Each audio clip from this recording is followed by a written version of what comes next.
नमस्कार, आप देख रहे हैं नेक्स्ट 9 स्पोर्ट्स और स्वागत है आपका हमारे खास सेगमेंट में। मैं हूं आपके साथ अभिलाष।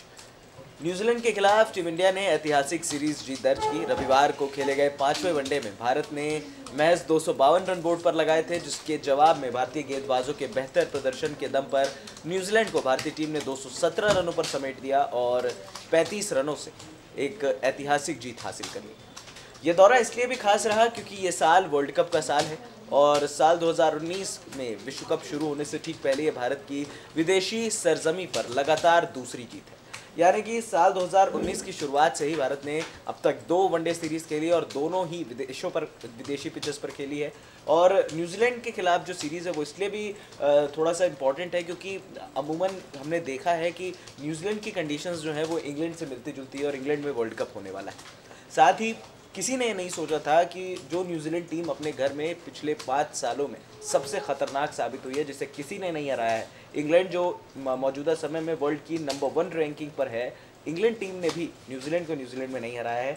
उस टीम को घुटने पर ला देना ये भारतीय टीम के लिए एक बहुत बड़ा, जिसे हम कहते हैं, सम्मान है, एक बहुत बड़ा अचीवमेंट हम मान सकते हैं। क्योंकि जिस तरह से भारतीय टीम के गेंदबाजों ने गेंदबाजी की है, ऐसा लग रहा है कि भारत को वो विश्व कप की टीम अब धीरे धीरे मिलती हुई नज़र आ रही है। अब तक अगर देखा जाए तो जिस तरह से रोहित शर्मा ने कप्तानी की आखिरी मैच में, आखिरी 2 वनडे मैचेस के लिए रोहित शर्मा कप्तान थे विराट कोहली की जगह, और विराट कोहली जिस तरह से सीरीज जिता कर गए थे, आखिरी 2 मैचेस में जिम्मेदारी थी रोहित शर्मा की कि कम से कम एक बड़ी हार उनको हराए, और इस वजह से शायद एक मौका था, लेकिन उस मौके को पूरे सही तरीके से हैमिल्टन वनडे में हम नहीं भुना पाए थे क्योंकि हम महज 92 रनों पर ढेर हो गए थे। बॉल थोड़ा सा हिल रहा था, पिच थोड़ा सा न्यूजीलैंड के लिए फेवरेबल थी, लेकिन उसके बावजूद यहाँ पर एक, जिसे हम कहते हैं, क्लिंच विक्ट्री भारतीय टीम ने आखिरी वनडे में हासिल की।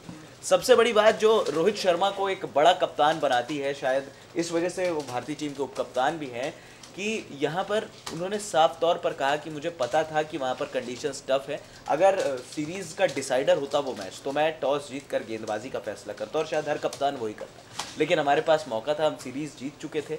ऐसे में हम अपने बल्लेबाजी को टेस्ट करना चाहते थे और जो टेस्ट करना चाह रहे थे रोहित शर्मा, उसमें लगभग 90% वो पास भी हुए, क्योंकि अमूमन मुश्किल कंडीशंस में रोहित, शिखर, धोनी और विराट ने तो अपना जौहर दिखाया है, लेकिन अंबती रायडू ने जिस तरह से बल्लेबाजी की वो वाकई में एक बहुत सही समय पर उनकी वो नॉक आई है। ये जीत जो है ये बहुत बड़ी जीत मानी जा रही है, क्योंकि 18 पर 4 से जब आप 252 पर पहुंचते हैं और उसके बाद मैच को जीत जाते हैं, मॉडर्न डे क्रिकेट में अमूमन 250 का स्कोर कोई बहुत ज़्यादा स्कोर नहीं होता है, ये शायद 35 से 40 ओवर में भी चेज हो सकता है, लेकिन जिस तरह से न्यूजीलैंड पर दबाव बना के रखा, एज अ बॉलिंग यूनिट भारतीय टीम की गेंदबाजी शानदार रही।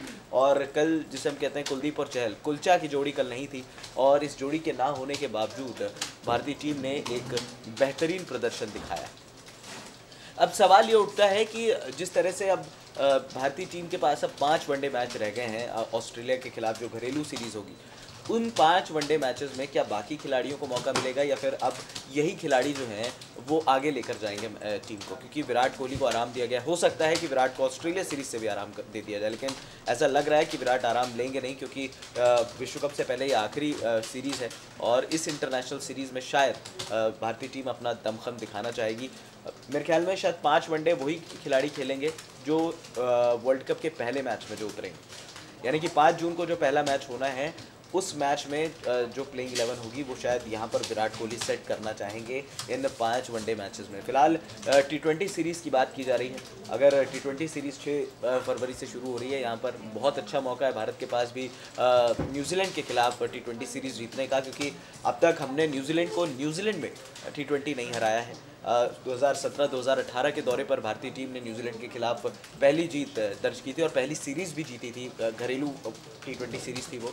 और 2007 जब T20 का पहला विश्व कप हुआ था, वहाँ हम पहली बार न्यूजीलैंड से भिड़े थे T20 में और हम हारे थे वो मैच। उस टूर्नामेंट की इकलौती हार थी भारत की वो। उसके बाद लगभग हर जगह वर्ल्ड T20 में भी न्यूजीलैंड ने हमें बहुत बुरी तरह मारा। इवन इंडिया में जब वर्ल्ड T20 हुआ वहाँ भी न्यूजीलैंड से हमने मार खाई। यानी कि टोटल अगर सिनेरियो देखें तो 9 मैचेस में भारतीय टीम ने महज 2 मैचेस जीते हैं और न्यूजीलैंड ने 5 और 2 बेनतीजा रहे। अब भारत के लिए सवाल यह है कि जो अब बाकी बल्लेबाज रहे, अंबती रायडू टेस्ट हो चुके हैं, अंबती रायडू T20 स्क्वाड में है नहीं, वो सिर्फ और सिर्फ वनडे क्रिकेट खेलेंगे। अगर यहाँ पर टी20 सीरीज़ में रायडू नहीं होते तो क्या ऐसा लगता नहीं कि रायडू को मौका दिया जाना चाहिए था? तो शायद हो सकता है कि वो मैच प्रैक्टिस उनके लिए बेहतर और तैयार होती।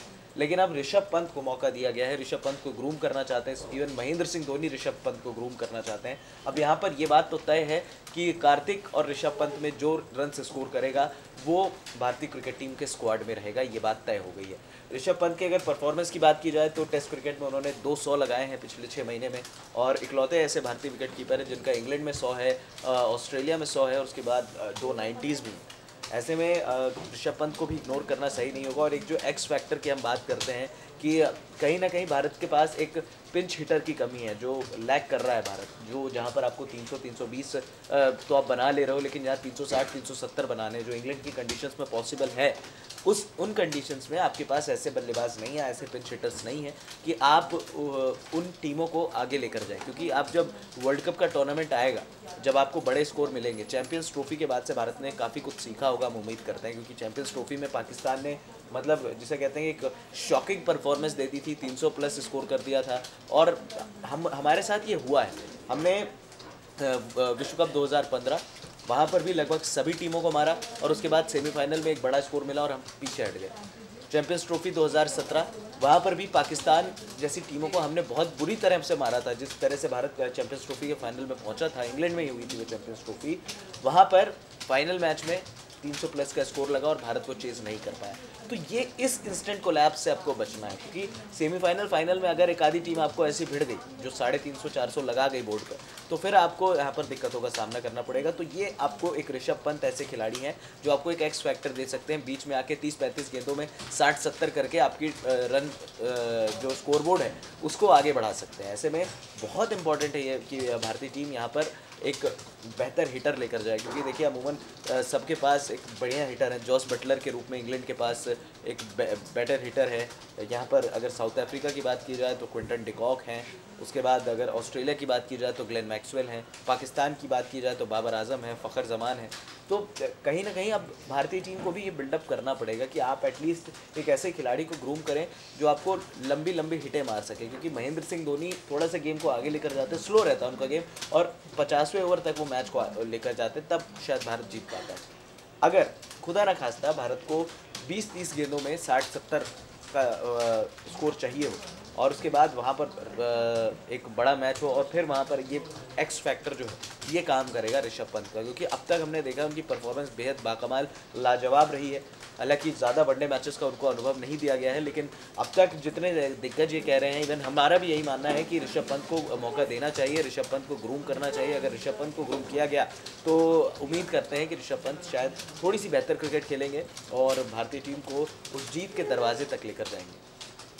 अब वर्ल्ड कप स्क्वाड की बात करते हैं। हमने न्यूजीलैंड और ऑस्ट्रेलिया सीरीज से लगभग अपना बॉलिंग लाइनअप तैयार कर लिया है। अगर 3 पेसर्स की बात की जाए तो अब ऑस्ट्रेलिया सीरीज से पहले ऐसा लग रहा था कि शायद खलील अहमद हो गए, लेकिन अब खलील अहमद भी बाहर जाते हुए दिखाई दे रहे हैं, क्योंकि यहाँ पर वापसी हो गई है मोहम्मद शमी की, और जिस तरह के प्रचंड फॉर्म में हैं मोहम्मद शमी, उन्हें रोक पाना बहुत मुश्किल है। हो सकता है कि वो भुवनेश्वर कुमार की भी जगह खा जाए।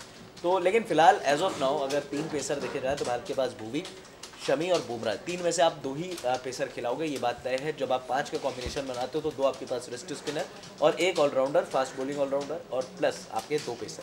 तो यहाँ पर ये आपके 3 पेसर तैयार हो गए। उसके बाद 2 आपके स्पिनर युजवेंद्र चहर और कुलदीप यादव, इनको आप नहीं छोड़ सकते। ये कुलचा की जो जोड़ी है इसने धमाल मचाया हुआ है। एक ऑलराउंडर हार्दिक पांड्या के रूप में, अगर हार्दिक पांड्या का मसला ज़्यादा बढ़ता है तो फिर विजय शंकर शायद एक अल्टरनेट ऑप्शन हो सकते हैं, लेकिन Hardik Pandya as of now अब तक परफेक्ट है। यहाँ पर रविंद्र जडेजा तैयार हो गए, यानी कि 7 आपके गेंदबाज तैयार हो चुके हैं। अब आपको 8 बल्लेबाज चुनने हैं, जिसमें विराट, रोहित, शिखर और धोनी, ये 4 का कंफर्म है। लगभग रायडू और यादव 6 बल्लेबाज आपके कंफर्म है। 2 बल्लेबाज आपको और ग्रूम करने हैं। क्या वो केएल राहुल होंगे, क्या वो दिनेश कार्तिक होंगे, क्या वो ऋषभ पंत होंगे, या हो सकता है कि फिर भारत अपने एक्सपीरियंस खिलाड़ियों की ओर जाए। देखना होगा कि इस स्लॉट को कौन फिल करता है। फिलहाल जो सबसे बड़ी अपडेट है वो यही है कि भारत 6 फरवरी से न्यूजीलैंड के खिलाफ T20 सीरीज़ खेलने जा रहा है। ऋषभ पंत यहाँ पर होंगे, और क्या ऋषभ पंत को प्लेइंग 11 में मौका मिलेगा, क्योंकि महेंद्र सिंह धोनी भी अब T20 स्क्वाड में वापस आ गए हैं और उस तरह की लय में है कि उनको आप बाहर नहीं रख सकते हैं। ऐसे में बहुत मुश्किल होगा रोहित शर्मा के लिए भी कि भाई आप किस खिलाड़ी को यहाँ पर ग्रूम करना चाहते हैं, क्या वो खिलाड़ी आपकी प्लेइंग 11 में खेलेगा या नहीं। अंबती रायडू नहीं है तो हो सकता है कि ऋषभ पंत को इस टीम में मौका दे दिया जाए। देखना होगा कि क्या होता है यहाँ पर T20 क्रिकेट में। फिलहाल इस खास अपडेट में इतना ही, हमें दे दीजिए इजाज़त। हाँ, हमारे चैनल Next 9 स्पोर्ट्स को सब्सक्राइब करना मत भूलिए। नमस्कार।